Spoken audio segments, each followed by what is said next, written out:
ndabaramukije ni Pierre Claver niyunge ko muri kumwe umunsi mwene so turi mu kiganiro cy'ijambo ry'Imana. Uyu munsi nshimye ko tuganira ku kijanye n'ubuvugishwa bwo muri iki gihe turimwo n'igihe ca kera, isezerano rya kera. Iyo mvuze igihe isezerano rya kera n'igihe turimwo benshi batahura mu isezerano rishasha, abandi hari abavuga ngo ni mu gihe ca mpwemu yera. Haleluya. Imana yacu nishimye cyane. Turashaka kugira ngo dutahure ibijanye n'ubuvugisho, kuba dusoma ukuntu abakera bavugishwa, abatwitangiye imbere dusoma muri Bibiliya, tuce tubwira n'ikigereranyo cyo no kwitwa comparaison y'ubuvugisha bw'iki gihe. None nda cyane ndavuga ku muvugishwa Yeremiya, ukuntu umuvugishwa Yeremiya yahamagawe ngaha mu gice ca mbere, Imana iramubwira ko imuhaye ububasha.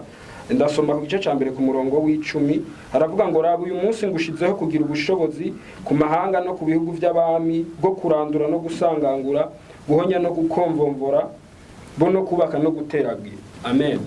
No kuvuga uri kuraraba ukuntu umuvugishwa yahamagawe, ukaca wiyumvira ugisoma igice ca mbere uvuga uti niyo nabandanye ibindi bice ndabona uyu muntu yarakoze ibintu bidasanzwe, yarubatse igihugu, yararanduye, yarakomvomvoye, yarapanze bitari bimeze neza, arabigarukana ku murongo. Ariko tugiye kuraba ivyakurikiye, harageze n'igihe aca yandika igitabo cyo gucura intimba, kandi turabonye ububasha Imana yari yamuhaye. No kuvuga umuvugishwa Imana iramuha ububasha, mugabo ubwo bubasha ntibuza kurengera ubugombe bwayo. Haleluya. Nico gituma abantu kenshi tudatahura ubuvugishwa ko bushobora kubuvugishwa butajanye n'amaranga mutima canke ivyo twifuza twebwe. Ubuvugishwa bwose bujanye n'ubugombe bw'Imana. Unimbura umuvugishwa n'Imana n'ukuvugishwa ubugombe bw'Imana. Hariho umuntu azogushikira muri situation kanaka ngo numuvugishwa n'Imana kubera yumva amaranga mutima, kubera yumva ivyo ukeneye wewe, ntaze kumviriza ivy'Imana ikeneye ku buzima bwawe. Ndiko ndaraba umuvugishwa n'Imana Yeremiya mu gihe ca kera yari yahawe ububasha. Biraboneka ko yashobora kuvuma, ubiravye uvuga uti uyu muntu yaca umuntu amushavuje yaramuvuma, umuvumo ukacumufata. None uwo muvumo yoba yari kuwukora, uwo muvumo wabufatanye n'ubugombe bw'Imana. Kuko tugiye kuraba yaciye ahubwo twabonye ahantu hanini ko yagiye aratanga imburi. Yagiye aratanga imburi ku mahanga.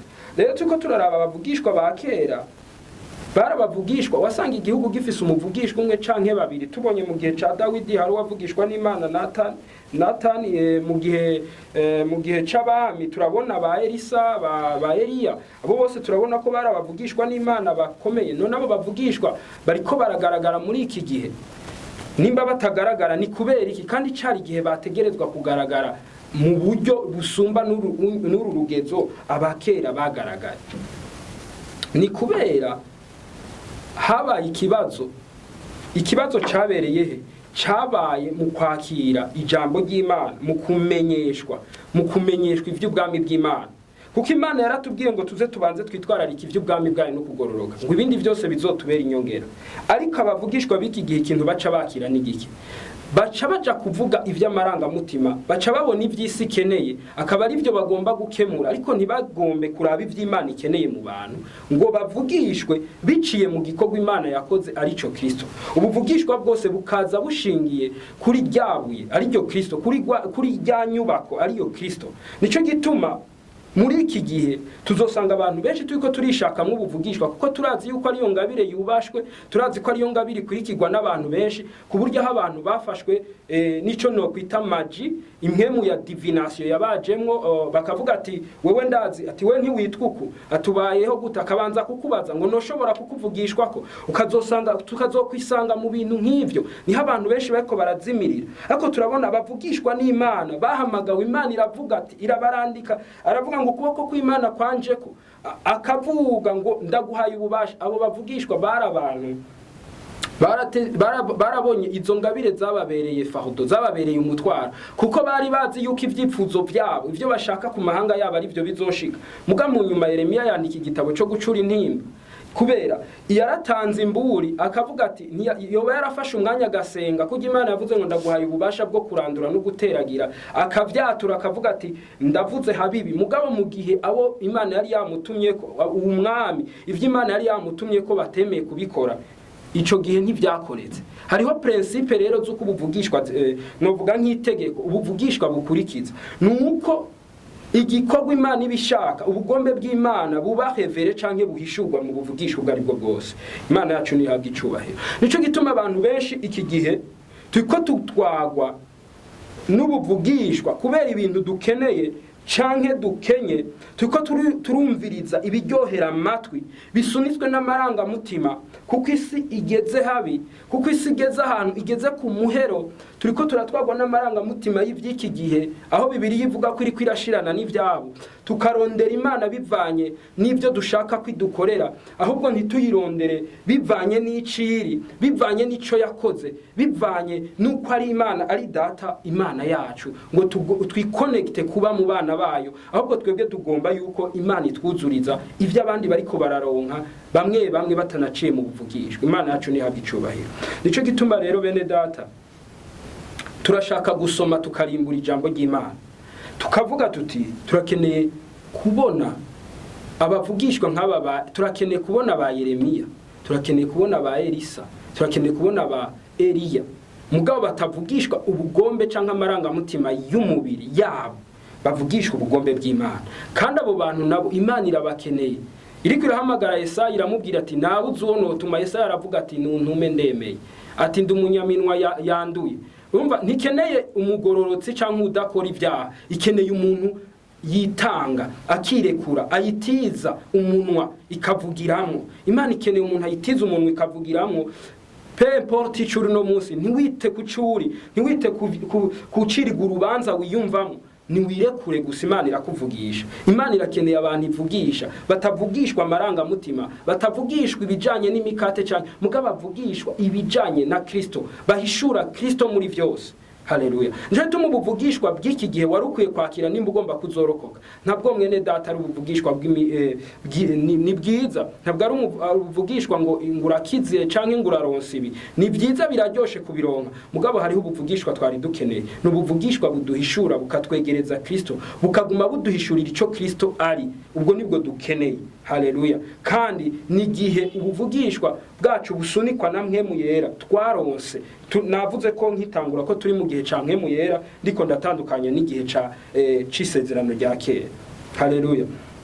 Ntarandiriye rero ico ndashaka ko dukura muri iki kintu nuko wo kwitahura muri iki gihe ubuvugishwa abantu bafise ingabire no vuga zitwa iz'ubuvugishwa bagwiriye, ni gihe wogomba kugira ico bita kudiserna, kumenya koko ubuvugishwa ikintu gushaka gushikako, kumenya ahantu bushaka kukujana. Kuko ndazi niyo wumva umuntu akubona, akamenya aho urara, akamenya hejuru mu nzu yawe ko hameze, akamenya mu cumba cawe, akamenya ivyo uko ubuzima bwawe, niyo wamwumva uyu munsi uraza kumwiruka inyuma ngo wavugishwa n'Imana. Niyo wumva umuntu aza kuvuga ibizobejo, uraza kumwiruka inyuma ngo wone umuvugishwa w'Imana. Niyo wumva uvuga ngo ejo hazopfa abantu, ngo hazoba accident, Mana yanje naratangaye aho abantu bashobora kuvugishwa ibibi bizoba bitari iyo aba babivugishwa bije guhishura igikorwa ca Kristo. None ko ivyo bibi bizoba, dukora iki kugira ntibibe? Bizoba kubera hatabaye iki? Nimba hazoba ivyiza, bizoba kubera habaye iki kugira tubikore? Naratangaye cyane. Bene data, nimba turiko turakurikirana ubuvugishwa, niturabiyo ni kubera iki bwaje? Kuko nagomba ndakubwira abanyamareba barabona Satani gituma tugwanya, arazi ubuzima bwacu, arazi destiny, ariko aragomba kuyideturuna, aragomba kuyikatisha. Satani nawe yo kubera nk'umuvugishwa, kuko arabona imbere yacu, arazi ico tuzoba tukivuka. Yarabonye inyenyeri yaka, aravuga ati aba bantu n'abantu bazonshira hasi. None kubera iki utiyumvira yuko umunsi ashobora gukoresha bene abo bantu kugira ngo akoreshe ico bita hize canke amayeri yo gukwegera abantu kuri we? Kubera ikuri kurakurikira abo bantu ngo ni kubera babona canke bumva. Rondera Kristo kuko uzobona neza. Nagomba ndaguhe akantu, niyo wakwirikira abo bantu ngo barumva ngo nukuri bakoreshwa n'Imana, ngo kubera bavuze ibintu ngo nabibonye, uzosanga n'igihe uzoba babivuze bikaba canke bakakubwira ikintu kigakoreka, uzosanga hari ikindi kirenge ico waruzi cinjiye mu buzima bwawe kandi kitari ciza. Satani ntigera akora ikintu ngo cijane. Nimba agukoreye akantu kabona ko ari keza, hariho urubazo runini yinjije mu buzima bwawe. Nico ituma mwene data muri iki gihe mube maso no mu isezerano rishasha haravuze ngo hazoza abigira abavugishwa n'Imana. Yesu aravuga ngo hari abenshi bazovuga ngo baravugishwa mu izina ryanje. Abo bantu tugiye kubabona n'ubu turababona ni benshi. Sindiko ndavuga ko hatari abavugishwa n'Imana, mugabo ntarabona Eliya, ntarabona kuko twategerezwa kuba tunakoreshwa kubasumba. Ntarabona Eliya, ntarabona Yeremiya. Abantu Yeremiya yafata ingogo, yafashe ikintu aracihambirira ko kugira aje kuvugishwa imbere y'abami. Mugaye agenda kuvugishwa ubugombe bw'Imana. Uyu munsi abantu bagiye kuvugishwa imbere y'abategetsi bajana amaranga mutima yabo y'ivyo bashaka, ntibaja kuvuga ico Imana ivuga. Ugasanga bariko bajana ibintu kugira ngo bironderera amaronko canke bakundwe, bagirirwa amafavere. Si ibyo bikenewe. Dukeneye kuvuga Kristo. Gihe tuzoba turi kumwe tuvuga Kristo, Kristo yaravuze ngo kuri iryo buye niho nzokubaka, naho amarembo yo kuzimu yo kuguruka ntacu uzoba mwene data. Mugabo mwumve yuko imitima yacu twumva ahantu hose ivyo turiko turumviriza, imitima yacu ije kuri Kristo, niwe wenyene abe centre de tout. Ubwo nibwo buvugishwa nyakuri. Ego ndarangije ikintu cyo nashaka kuvuga ko nizere ko uyu munsi ugiye kurimbura cyane kubijanye n'ijambo ry'Imana. Tureke ibintu biriko biradusamaza, igitangaza ca mbere, ubuvugishwa bwa mbere ni Kristo Yesu, ni kugira Kristo Yesu mu buzima bwacu, ni ijambo ry'Imana, kugizera hama tukarikora. Tuzosanga turiko turaba ico Imana yavuze, kuko ivy'Imana yasezeranye tuzoca tubigenderamo. Murakoze cyane. Ndangirije ngaha. Yari Pierre Claver Niyunge ko muraganira. Tuzosubira naho gutaha. Imana ibagirire neza. Murakoze.